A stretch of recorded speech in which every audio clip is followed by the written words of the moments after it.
nanti izwi lokugcina bazalwane, sesiqedile bazalwane. Hallelujah. Asike sithini izandla ithandwa zezulu. Ngaze nganithanda bazalwane, nibahle for inkosi yami uJesu unenze unababahle.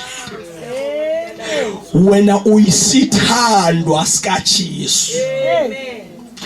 Akekho umuntu ohlonipheke njengawe ezulwini. Futhi akekho umuntu obaluleke njengawe ezulwini. Ezulwini kukhulunywa ngawe. Jesus. Bukani, ngicela ukutshela noma bangakuthathela phansi la emhlabeni, mara izulu lithathela phezulu. Jesus. Okay, izwi lokugcina bazalwane. Hallelujah. Amen. Sesiqedile bazalwane. Hayibo. Hallelujah. Jesus. Hallelujah. Jesus. In the name of Jesus. Hallelujah. Amen. Nasize yakhona. Uthi ke izwi lokugcina bazalwane silithola kuLuka 23 verse 46. Amen.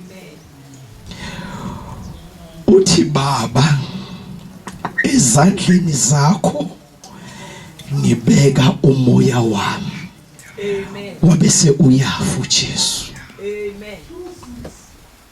Hey, izwi lokugcina uJesu uthatha umoya wakhe ubeka ezandleni zikaNkulunkulu. Hallelujah. Kunesandla esinamandla. Amen. Kunesandla othi uma ngabe ubeke izinto khona, izinto zakho sibe right. Hallelujah. Yisandla sikaNkulunkulu bazalwane. Amen. Sikhona egameni likaJesu. Amen.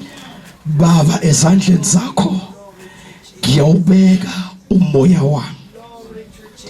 Bukani bazalwane, kunesandla uma ufunda incwadi kaExodus athi wokhumbula Israyeli ukuthi uNkulunkulu wakhipha ngesandla esinamandla. Kunesandla esikwazi ukukhipha umuntu, ukumkhipha ebuqilini. Kunesandla elithi iBhayibheli ngelinye lamalanga sabhala abazalwane sathi mene tekene uFarisi. Kunesandla bazalwane elithi iBhayibheli ngelinye lamalanga uDavide uma ngabe onile ngezwakala bazalwane kuze uGadi kuye wathi awuGadi mangingaweli esandleni somuntu kodwa mangiwele kusona sandla somusa. Hey Jesu, hayi sebayicula nangekwaito manje bathi isandla somusa, isandla somusa. Kunesandla esinamandla bazalwane. Kunesandla bangcwele uma ngabe uthatha impilo yakho wayibeka kuso, impilo yakho iyagcinwa. Othi umhlabeleli ngezwakala bazalwane abasha bayagcinwa esandleni.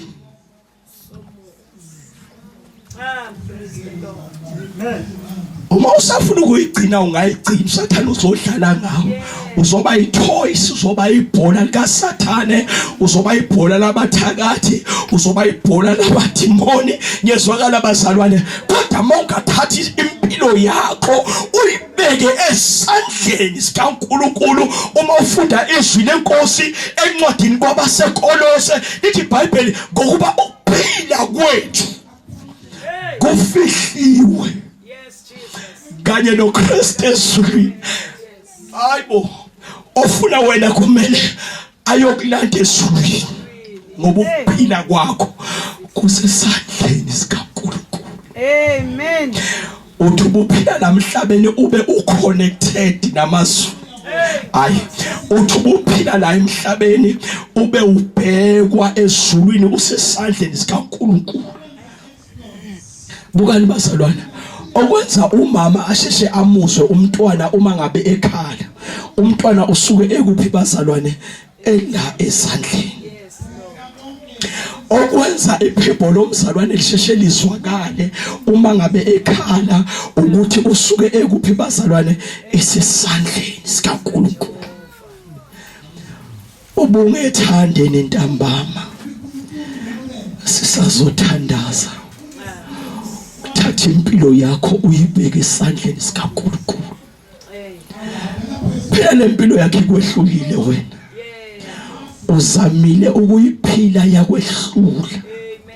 Njengoba ungenile kulomgodo ongene kuwo, haleluya, ongasazi ukuthi uzophuma kanjani kuwo. Ngizwakala bazalwane, thatha impilo yakho nje uyibeke esandleni sikaNkulunkulu, izinto zizosenzakalela egameni likaJesu. Sikhona abadlali kaKristu, amen, siyagcinwa esandleni somusa. Bukani bazalwane, uyithatha noma kukuningi. Ungayithatha usestradini uthi baba nayo impilo yami ngiyinikela kuwe. Ithathe Jesu, ingehlulile. uNkulunkulu athathe icontrol phezu kwempilo. Iqale impilo yakho ukugada bazalwane. Yes Lord. Hallelujah. Amen. Ngoba ikuphi? Cela ngibone bazalwane. Ngoba ikuphi bazalwane? Asesandleni sikaNkulunkulu. Sesizokhuleka bazalwane, sesifike emaphethelweni wenkonzo yethu. Ngicela sisukume bazalwane. Hallelujah. Thank you Jesus.